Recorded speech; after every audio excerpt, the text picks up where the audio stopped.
ദൈവത്തിന് മഹത്വം ഉണ്ടാകട്ടെ. ഇന്ന് യൂട്യൂബ് ചാനലിൽ കൂടെ എൻ്റെ ശബ്ദം കേൾക്കുന്നവരായിരിക്കുന്ന എല്ലാവർക്കും വരാക്കുന്ന യേശുക്രിസ്തുനാമത്തിൽ എൻ്റെ സ്നേഹം ഞാൻ അറിയിച്ചുകൊള്ളുന്നു. ഇന്ന് പകൽക്കാലം എന്ത് പറയണമെന്ന് ഞാൻ ദൈവത്തോട് ചോദിച്ചപ്പോൾ അവൻ എന്നെ ഓർമ്മിപ്പിച്ച ഒരു വചനമാണ് ഞാൻ പറയാൻ ആഗ്രഹിക്കുന്നത്. തീർച്ചയായിട്ടും ബൈബിളുള്ളവർക്ക് എടുക്കാം. വചനം ഇങ്ങനെയായിരുന്നു: കൊരിന്ത്യരുടെ 2-ാം പുസ്തകം 1:10. കൊരിന്ത്യരുടെ 2-ാം പുസ്തകം 1:10 വായിക്കാം. അതിങ്ങനെയാണ്: ഇത്ര ഭയങ്കര മരണത്തിൽ നിന്നും ദൈവം ഞങ്ങളെ വിടുവിക്കുകയും ചെയ്യും. അവൻ മേലാൽ വിടുവിക്കും എന്ന് ഞങ്ങൾ അവനിൽ ആശ വെച്ചിരിക്കുന്നു. കണ്ണുകളടയ്ക്കാൻ പ്രാർത്ഥിക്കും. ദൈവമേ, ഈ വചനം അങ്ങയുടെ കരങ്ങൾക്ക് തരുന്നപ്പാ, എനിക്ക് പ്രയോജനപ്പെട്ട പോലെ കേൾക്കുന്ന ഓരോരുത്തർക്കും ഈ വചനം പ്രയോജനപ്പെടുന്നതിന് നന്ദി അപ്പാ. എന്നോട് സംസാരിച്ചു ദൈവമേ, ഈ ജനത്തോടും സംസാരിക്കും. പ്രാർത്ഥനയായിട്ട് സ്വർഗ്ഗസ്ഥനായ പിതാവേ, ആമേൻ. ഹല്ലേലൂയ. ദൈവത്തിന് മഹത്വം ഉണ്ടാകട്ടെ. ഇന്ന് പകൽക്കാലം ഈ വചനം ധ്യാനിക്കുമ്പോൾ എനിക്ക് ഭയങ്കര സന്തോഷം ഫീൽ ചെയ്തു. കാരണം തൻ്റെ പ്രതികൂലത്തിലും കഷ്ടതയുടെ നടുവിൽ തനിക്കൊരു ആശയുണ്ടായിരുന്നു, ഒരു പ്രത്യാശ ഉണ്ടായിരുന്നു. കാരണം പ്രതികൂലങ്ങളും കഷ്ടതകളും തന്നെ തകർത്ത് കളയില്ലെന്നും പ്രതികൂലങ്ങളും കഷ്ടതകളും നിത്യതയിലേക്ക് തന്നെ കൊണ്ടുപോകുന്നതിന് ഒരു കാരണമേ അല്ലെന്ന് താൻ വചനത്തിലൂടെ പറയുകയാണ്. ഇത് എഴുതുന്നത് കൊരിന്ത്യർ സഭയ്ക്ക് താൻ എഴുതുന്നതാണ്. കൊരിന്ത്യർ സഭയിലുള്ള ജനത്തിനെ ഒന്ന് ബലപ്പെടുത്തുവാനും താൻ കഷ്ടതയിലായിരുന്നപ്പോഴും പ്രതികൂലങ്ങൾ തൻ്റെ നടുവിൽ നിൽക്കുമ്പോഴും നമ്മുടെ പ്രത്യാശ ദൈവത്തിലോട്ടായിരിക്കണം, പ്രത്യാശ ആരും കൈവെടിയരുതിനെ കുറിച്ച് താൻ പറയാൻ ഇടയായി മാറി. കാരണം ഈ 2 കൊരിന്ത്യരിലെ 11-21 നമ്മൾ വായിക്കുന്ന സമയത്ത് നമുക്കവിടെ കാണുവാൻ പറ്റും, പൗലോസ് അനുഭവിച്ച കഷ്ടതയും പ്രതികൂലത്തിനെ കുറിച്ച് നമുക്കവിടെ കാണുവാൻ പറ്റും. അതുപോലെ തന്നെ ഈ 1 വായിച്ച് നമ്മൾ 2 കഴിഞ്ഞ് 4-ന്റെ അവസാനങ്ങളിൽ 18 പറയുന്നു, 17-18 ഇതിൽ പറയുന്നുണ്ട്, ഈ കഷ്ടതയും പ്രതികൂലങ്ങളൊക്കെ നൊടിനേരത്തേക്കാണ്. അത് കഴിഞ്ഞാൽ അത്യന്തം ഹനമേറിയ ഒരു നിത്യ തേജസ് എനിക്കായി ഒരുക്കി വെച്ചിട്ടുണ്ട്. അതുപോലെ തന്നെ ഞാൻ എൻ്റെ ഓട്ടം ലക്ഷ്യം നോക്കി, എൻ്റെ ദൈവത്തിനെ നോക്കിയായിരിക്കും എൻ്റെ ഓട്ടം എന്നതിനെക്കുറിച്ചൊക്കെ ഭയങ്കര തനിക്ക് പറയാൻ കഴിയുന്നതിനൊരു പ്രധാന കാരണം തനിക്കൊരു പ്രത്യാശ ഉണ്ടായിരുന്നു. ഈ ലോകത്തിലെ കഷ്ടത പ്രതികൂലങ്ങളും തന്നെ തകർത്ത് കളയില്ലെന്നും തനിക്കൊരു നിത്യത ഒരുക്കി വെച്ചിട്ടുണ്ടെന്നും തനിക്കൊരു ഉറപ്പുണ്ടായിരുന്നു. ഇന്ന് പലർക്കും ഈ ഉറപ്പ് നഷ്ടപ്പെട്ടു പോകുന്നത് കൊണ്ടാണ് നമ്മൾ ദൈവത്തിനെ പഴിചാരുന്നതും കുറ്റപ്പെടുത്തുന്നതും ദൈവത്തിനെ വിട്ട് ദൂരം ഓടുന്നതും. പലപ്പോഴും ഞാൻ ഉൾപ്പെടെ, എന്നെ തന്നെ എനിക്ക് പറയാലോ, ഞാൻ ഉൾപ്പെടെ പലപ്പോഴും പല സ്ഥലങ്ങളിലും ചോദ്യചിഹ്നമായിട്ട് നിന്നിട്ടുണ്ട്. ഇനി മുന്നോട്ടുള്ള യാത്ര ഞാൻ എന്ത് ചെയ്യും?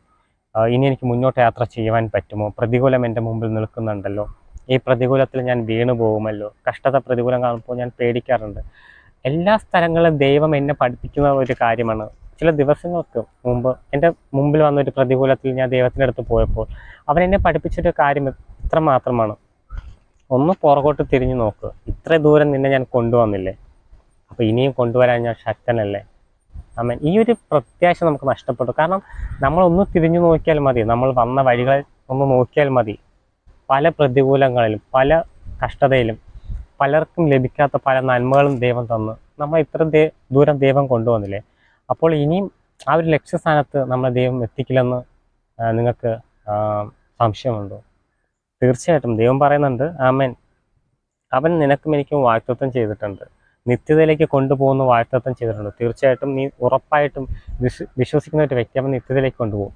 അതുപോലെ ഈ ലോകത്തുള്ള ചില നന്മകൾ നമുക്ക് ആവശ്യമുള്ളതാണ്. ആഹാരം, ജോലി, പാർപ്പിടം, ഇതൊക്കെ ആവശ്യമുള്ള കാര്യങ്ങൾ. നമ്മൾ ഇതിനെക്കുറിച്ച് വിഷമിക്കാനോ അല്ലെങ്കിൽ നമ്മൾ ഇതിനെക്കുറിച്ച് വറിയിടാവേണ്ട ഒരു ആവശ്യമില്ല. തീർച്ചയായിട്ടും ഇതൊക്കെ തരുവാൻ എൻ്റെ ദൈവം ശക്തനാണ്. ഹല്ലേലൂയ. ദൈവത്തിന് മഹത്വം ഉണ്ടാകട്ടെ.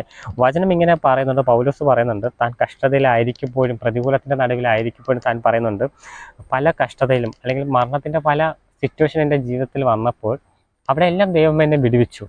മാത്രമല്ല വിടുവിക്കുകയും ചെയ്യുന്നു. എന്ന് വെച്ചാൽ ഇപ്പോഴും ഞാൻ കഷ്ടതയിലാണ്, എന്നാൽ അവിടെ എല്ലാം ദൈവം എന്നെ വിടുവിക്കുന്നുണ്ട്. മേലാൽ അവൻ എന്നെ വിടുവിക്കും. കാരണം ഈ വചനം കഴിഞ്ഞ് അല്ലെങ്കിൽ ഈ കൊരിന്ത്യർ സഭയ്ക്ക് എഴുതിയ ശേഷം താൻ എഴുതുന്നത് 56 കാലഘട്ടങ്ങളിലാണ്. 56 കാലഘട്ടങ്ങളിലാണ് കൊരിന്ത്യറിൽ 2-ാം കൊരിന്ത്യർ പുസ്തകം താൻ എഴുതുന്നത്. അതിനുശേഷം താൻ കാരാഗ്രഹത്തിൽ അകപ്പെട്ടു, റോമർ പടയാളികളെ കാരാഗ്രഹത്തിൽ അകപ്പെട്ടു. അത് കഴിഞ്ഞ ശേഷം വീട്ടു തടങ്കലിൽ 2 വർഷത്തിന് മേളിൽ അകപ്പെട്ടു. ഇതിപ്പോൾ 56 കാലഘട്ടങ്ങളിൽ എഴുതുമ്പോൾ 64 കാലഘട്ടങ്ങളാണ് താൻ മരിക്കുന്നതായിട്ട് കാണുന്നത്. റോമർ പടയാളികൾ തന്നെ ശിരച്ഛേദനം, തലവെട്ടിയാണ് തന്നെ മരണത്തിന് ഏൽപ്പിക്കുന്നതായിട്ട് കാണുവാൻ പറ്റുന്നു. അപ്പം മരണങ്ങൾ മുന്നിൽ കാണുന്ന ചില വർഷങ്ങൾ തനിക്ക് അറിയാഞ്ഞിട്ട് പോലും ഇനി കുറച്ച് ദിവസം കഴിഞ്ഞാൽ ഞാൻ മരിക്കും എന്നൊരു ഉറപ്പ് തനിക്കുണ്ടായിട്ടും താൻ പറയുന്നുണ്ട്, എന്നെ വിടുവിക്കുവാൻ ശക്തിയുള്ള ഒരു ദൈവം എനിക്കുണ്ട്. കാരണം എന്നെ ഈ ഭൂമിയിൽ ഞാൻ മരിച്ചാലും നിത്യത എനിക്കുണ്ട്, നിത്യത അവൻ എനിക്ക് വേണ്ടി ഒരുക്കി വെച്ചിട്ടുണ്ട്, ഒരു പ്രത്യാശ ഉണ്ട്. അങ്ങനെ ഒരു ഭക്തന്, അല്ലെങ്കിൽ നിനക്കും എനിക്കും അങ്ങനെ പറയാൻ കഴിയുമെങ്കിൽ നമ്മൾ ഈ ലോകത്തിലെ പ്രതികൂലങ്ങൾ കണ്ട് ഒരിക്കലും ഭയപ്പെടില്ല. നിന്റെ മുമ്പിൽ എന്ത് പ്രശ്നങ്ങൾ വന്നു നിന്നാലും നിനക്ക് പറയാൻ കഴിയും, ഈ പ്രശ്നങ്ങളും ഈ പ്രതികൂലങ്ങളും എന്നെ തകർക്കില്ല, എന്നെ നശിപ്പിക്കില്ല. കാരണം ഈ പ്രതികൂലങ്ങളും ഈ കഷ്ടതകളും ദൈവത്തിൻ്റെ എന്തോ നന്മ, അല്ലെങ്കിൽ എന്തോ അനുഗ്രഹം എനിക്ക് വരുവാൻ, അല്ലെങ്കിൽ ദൈവം ആരെന്ന് കാണിക്കുവാൻ വേണ്ടിയാണ്. കാരണം നമ്മുടെ ജീവിതത്തിൽ ചില കഷ്ടതകൾ വരുമ്പോൾ ആ കഷ്ടതയിൽ നമ്മൾ പിടിച്ചു നിൽക്കുകയാണെങ്കിൽ, വിശ്വാസത്തോടെ പ്രത്യാശയോടെ പിടിച്ചു നിൽക്കുകയാണെങ്കിൽ, ആ കഷ്ടത മൂലം നമ്മുടെ ദൈവം ആരെന്ന് ലോകം അറിയാനിടയായി മാറും. ഞാൻ തമാശയ്ക്ക് പറഞ്ഞതല്ല, തീർച്ചയായിട്ടും നമുക്ക് അറിയാവുന്ന കാര്യങ്ങൾ. ദാനിയേൽ പുസ്തകം നമ്മൾ വായിക്കുമ്പോൾ അവിടെ 3 വ്യക്തികളെ കുറിച്ച് പറയുന്നുണ്ട്.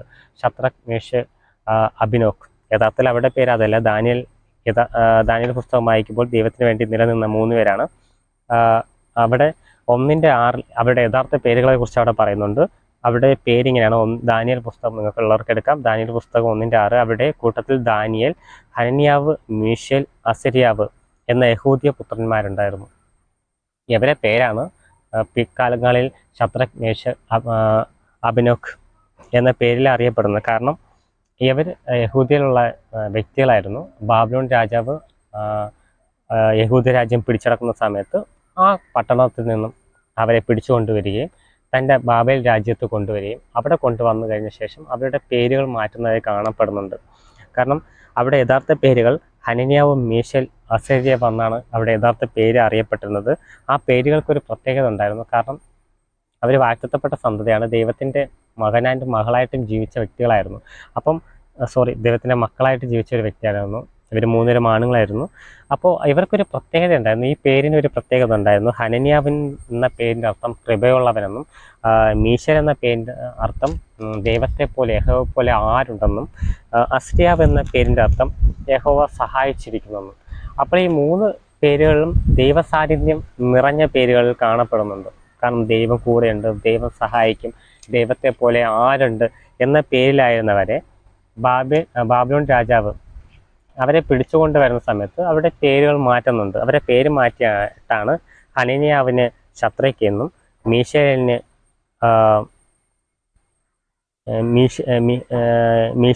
മീശേലിന് മേശക് എന്നും, അസര്യാവിന് അബേദ്നെഗോ എന്ന പേരും നൽകി. അപ്പം അവരെ കൊണ്ടുവന്ന് ശദ്രക്, മേശക്, അബേദ്നെഗോ എന്ന പേരിൻ്റെ അർത്ഥം തന്നെ ആ കാലഘട്ടങ്ങളിൽ ബാബേൽ രാജ്യത്ത് ഒരുപാട് ദൈവങ്ങളെ ആരാധിച്ചിരുന്നു. അന്ന് ഓരോ ജീവികൾക്കും അതുപോലെ തന്നെ സൂര്യനും ചന്ദ്രനും അവരെ ദൈവമായിട്ട് ആരാധിച്ചതുകൊണ്ട് അവർക്ക് ചന്ദ്രൻ്റെ നാമം വരുന്ന പേരാണ് അവർക്ക് നൽകിയിരുന്നത്. എന്നൊരു ദൈവത്തിൻ്റെ പേരാണ് ഈ പേരിൽ നൽകിയിരുന്നത്, ഈ പേര് കൊണ്ട് ഉദ്ദേശിക്കുന്നത്. അപ്പോൾ ഓർക്കണമേ, ദൈവത്തിനെ ആരാധിച്ചുകൊണ്ടിരുന്ന 4 വ്യക്തികൾ ദാനിയേലിനെ കുറിച്ച് അവരിവിടെ വന്നിട്ട് ദാനിയേലിൻ്റെ പേര് മാറ്റി ബെൽത്തശാർ എന്ന പേരിലോട്ട് ദാനിയേലിൻ്റെ പേര് മാറ്റുന്നുണ്ട്. അവരെ കൊണ്ടുവന്ന് അവരുടെ പേര് മാറ്റി ദൈവങ്ങളുടെ പേരാക്കി. അവരുടെ ആഹാര രീതി മാറ്റി. പക്ഷെ അവരുടെ ആഹാര രീതിയിൽ അവർ പറയുന്നുണ്ട്, ഞങ്ങൾക്ക് രാജഭോജനം വേണ്ട, ഞങ്ങൾ ആവശ്യപ്പെടുന്ന ആഹാരം തന്നാൽ മതിയെന്ന് അപേക്ഷിക്കുന്നുണ്ട്. അവരുടെ പ്രാർത്ഥന ദൈവം കേട്ട് ദൈവം പ്രവർത്തിക്കുകയും ചെയ്യുന്നുണ്ട്. അവർക്ക് വേണ്ടി നിയമിച്ചിരുന്ന ആൾക്കാർ അവർക്ക് അങ്ങനത്തെ ആഹാരം നൽകുന്നതായിട്ട് കാണാൻ പറ്റുന്നുണ്ട്. അതുപോലെ തന്നെ അവരെ പേരിന് മാത്രമേ രാജാവിന് മാറ്റാൻ പറ്റുള്ളൂ. അവരെ രൂപത്തിനെ മാറ്റാൻ പറ്റി. ഒരു രാജാവ് കൊണ്ടുവന്നപ്പോൾ ആ രാജ്യത്ത് ഉള്ള വസ്ത്രങ്ങൾ അവരെ ധരിപ്പിച്ചു. പക്ഷെ ഒരിക്കലും അവരുടെ ഉള്ളിലുള്ള ക്രിസ്തുവിനെ, ദൈവത്തിനെ ആ രാജാവിന് മാറ്റാൻ പറ്റില്ല. അതുകൊണ്ടാണ് നമുക്ക് ദാനിയേൽ വായിക്കുമ്പോൾ നമുക്ക് കാണാൻ പറ്റും. ദാനിയേൽ പുസ്തകത്തിൽ പറയുന്നുണ്ട്, ബാബിലോൺ രാജാവ് ഒരു ബിംബത്തിനെ ഉണ്ടാക്കുന്നു. ആ ബിംബത്തിനെ ആരാധിക്കുവാൻ പറയുന്നുണ്ട്. ഞങ്ങൾ കാഹളം ഊതുമ്പോൾ നിങ്ങൾ ബിംബത്തിനെ ആരാധിക്കണമെന്ന് പറയുമ്പോൾ അവർ 3 പേരും ആ ബിംബത്തിനെ ആരാധിക്കില്ലെന്ന് ഭയങ്കര തീക്ഷ്ണതയോടെ നിന്നു. കാരണം അവിടെ വചനം അവരെ പഠിപ്പിച്ചതെന്ന് വെച്ചാൽ ഏതൊരു ബിംബങ്ങളെ തൊഴാൻ പാടില്ലെന്നാണ്.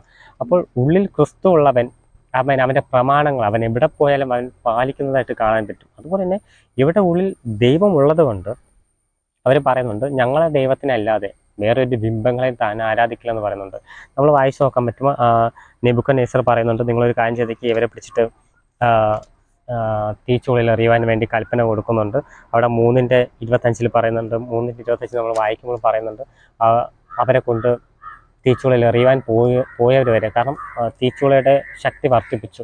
കാരണം അവരിങ്ങനത്തെ വാക്ക് പറഞ്ഞുകൊണ്ട് നീ ആരാധിക്കുന്ന ദൈവത്തിനെ ഞങ്ങൾ ആരാധിക്കില്ല, ഞങ്ങളുടെ ദൈവം ഞങ്ങളെ വിടുവിക്കുമെന്ന് ഞങ്ങൾ വിശ്വസിക്കുന്നു, അഥവാ ഞങ്ങളെ ഇപ്പോൾ വിടുവിച്ചില്ലെങ്കിലും ഞങ്ങൾ മരണത്തിന് ഏൽപ്പിച്ചാലും നീ പറയുന്ന ഈ ദൈവത്തിനെ ഞങ്ങൾ ആരാധിക്കുക. ഭയങ്കര, കാരണം മരണം മുഖാമുഖം കണ്ടിട്ട് പോലും ദൈവത്തിൽ തീഷ്ണതയോടെ, കാരണം ഞാൻ മരിച്ചു വീണാൽ ഞങ്ങൾ മരിച്ചാലും നിത്യതയിലേക്ക് ഞങ്ങൾ പോകുമെന്നൊരു ഉറപ്പ് അവർക്കുള്ളത് കൊണ്ട് മുമ്പിലുള്ള തീച്ചുള അവർ കണ്ട് ഭയപ്പെടുന്നില്ല.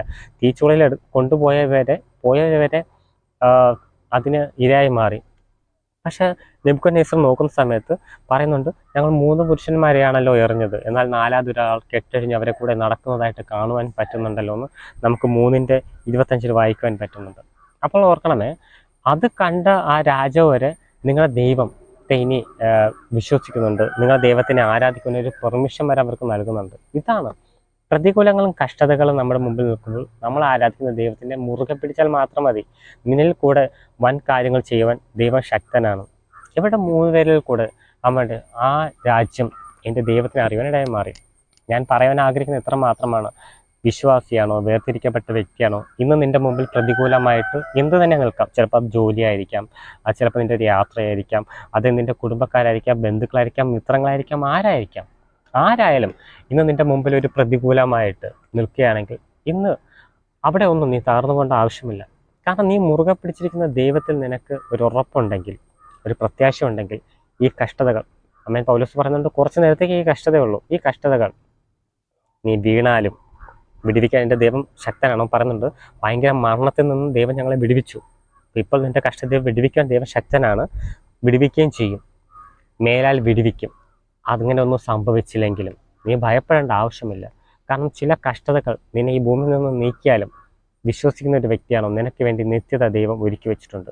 ഒരു കാര്യം കൂടി ഞാൻ പറയാം, ഈ ഭൂമിയിൽ നിനക്ക് ചില നന്മകൾ ദൈവം തരുമെന്ന് വാഗ്ദത്തം ചെയ്തിട്ടുണ്ടെങ്കിൽ, ചില സ്ഥലങ്ങളിൽ നിന്ന് നാണക്കെട്ട് ഇറങ്ങി തിരിച്ചിട്ടുണ്ടെങ്കിൽ, ആ സ്ഥലങ്ങളിലെല്ലാം കൊണ്ടുപോകാൻ എൻ്റെ ദൈവം ശക്തനാണ്. എന്തുകൊണ്ടാണ് ഞാനിങ്ങനെ പറയുന്നതെന്ന് വെച്ച് കഴിഞ്ഞാൽ, പല സ്ഥലങ്ങളിലും ഞാൻ നാണം കെട്ട് ഇറങ്ങിയിട്ടുണ്ട്, എന്നാൽ ആ സ്ഥലങ്ങളിലെല്ലാം ദൈവം എന്നെ തിരിച്ച് ശക്തിയോടെ കൊണ്ട് നിർത്തിയിട്ടുണ്ട്.